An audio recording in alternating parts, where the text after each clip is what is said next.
존경하는 국민 여러분, 공급에 집중하면 고용과 소비가 늘던 시대가 저물었습니다. 1차 재난지원금을 기억하시지요? 4차 산업혁명이 일자리를 위협하고 있습니다. 지금은 어느 때보다 생산력은 높지만 소비 역량은 부족합니다.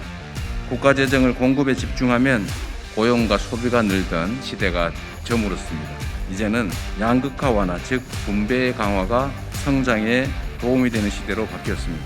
존경하는 국민 여러분, 지난해 전 국민에게 소멸성 지역화폐로 지급했던 1차 재난지원금을 기억하시지요? 그때 얼마나 골목 경제가 살고 또 피부로 통계적으로 경제 성장에 도움이 된다는 걸 느끼셨습니까? 기본소득 어렵지 않습니다. 1차 재난지원금을 가구별이 아니라 개인별로 지급하고 이게 1년에 한 번이든 12번이든 정기적으로 지급되면 그게 바로 기본소득입니다. 저 이재명이 기본소득을 대한민국의 국가정책으로 반드시 도입해서 조세 저항을 최소화하는 동시에 저부담, 저복지 국가에서 중부담, 중복지 국가로 가는 대전환의 길을 열어내겠습니다. 기본소득은 일부에서 우려하시는 것처럼 우리나라의 부족한 기존의 복지를 통폐합해서 없애자거나 줄이자거나 하는 것이 아닙니다. 국민 여론을 모아본 결과 소액의 기본소득에서 고액으로 하는 방식도 있지만 특정 부분에 대해서는 긴급성을 생각해서 고액으로 시작해서 그 대상자를 확대해 나가는 방식도 있을 수 있습니다. 그중에 대표적인 영역이 청년으로 생각되고 그래서 청년 등에 대해서는 목표액 전액 지급하고 대상자를 늘려가는 방식, 즉 부분적 기본소득 방식도 도입해 보기로 했습니다. 기본소득은 다음 차기 정부 임기 내에 반드시 시행합니다. 다만 재원의 형평상 차기 정부 임기 내에 월 50만 원이라고 하는 최종 목표에는 도달할 수는 없습니다. 그러나 차기 정부 임기 내에는 청년에게는 연 200만 원을, 그 외 전 국민에게는 1인당 100만 원씩을 지급하겠습니다. 2016년 시작했던 성남시의 청년배당, 그리고 2019년에 시작한 경기도 청년 기본소득을 전국으로 확대해서 취약계층이 되어버린 19세부터 29세까지의 청년, 이분들에게 보편 기본소득 외에 2023년부터 즉시 연 100만 원을 청년 기본소득으로 별도 지급하겠습니다. 임기 개시 다음 연도인 2023년부터 첫 해에는 예산 편성의 어려움을 고려해서 1인당 25만 원으로 가구당 100만 원으로 1회 지급하고 매년 또는 재정 상황을 고려해서 임기 내에 4회 이상으로 늘려나갈 것입니다. 저 이재명은 박근혜 정부의 탄압을 뚫고 광화문 광장에서 11일간 목숨을 건 단식 농성까지 해가면서 성남시에서 청년 기본소득을 시작했고 경기도에서 확대 시행하고 있습니다.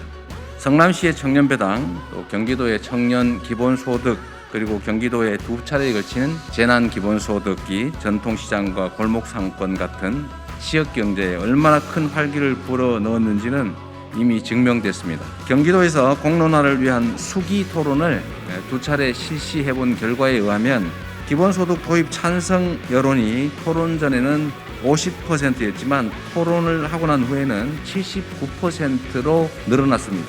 국민 대다수가 증세로 인한 부담보다 받는 혜택이 더 많다는 것을 아시게 되고 확신하신다면 국민의 동의를 얻는 것이 그리 어려운 일은 아닙니다.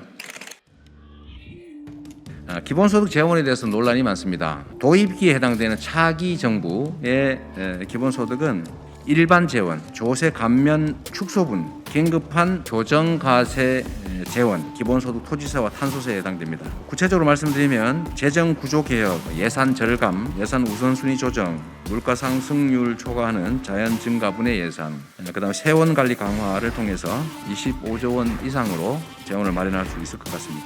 또 연간 60조 원을 오가는 조세 감면분을 순차로 축소해서 25조 원 이상이 가능할 것으로 생각됩니다. 긴급하게 해야 될 교정과세가 있습니다. 이 교정과세는 사회 문제를 해결하기 위해서 조세 제도를 이용하는 것인데 이거를 전 국민에게 골고루 되돌려 드림으로써 조세 부담보다는 조세로 인한 혜택이 더 많아지도록 설계해서 조세 저항을 줄일 필요가 있습니다.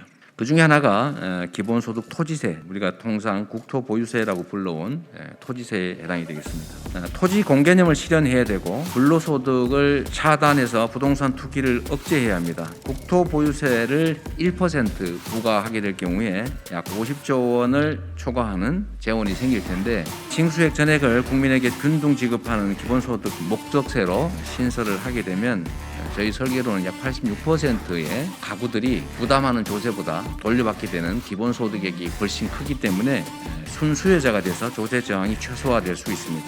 다음으로 중요한 교정과세가 탄소세가 되겠습니다. 기후위기에 따른 에너지 대전환에 대비하기 위해서는 탄소세를 부과해서 탄소 사용이 부담이 되도록 만드는 외에는 방법이 없습니다. 현재 약 7억 톤 가량이 유럽 기준으로 부과하면 약 30조 원에 해당되는 재원이 만들어질 수 있습니다. 국제기구 권고에 따라서 8만 원 이상으로 올리면 64조 원까지 올라갈 수가 있습니다. 40여 년 전에 매월 7천 원만 있었더라면 제가 학원비를 벌기 위해서 공장을 다니다가 팔에 장애를 입고 군대를 가지 못해서 비난을 받는 그런 일은 없었을 겁니다. 송파 세모녀에게 월 30만 원만 있었더라면 이분들의 극단적 선택도 없었을 겁니다. 또 최근에 코로나 장발장이 배가 고파서 달걀을 훔치고 감옥으로 가는 그런 참담한 일도 벌어지지 않을 겁니다.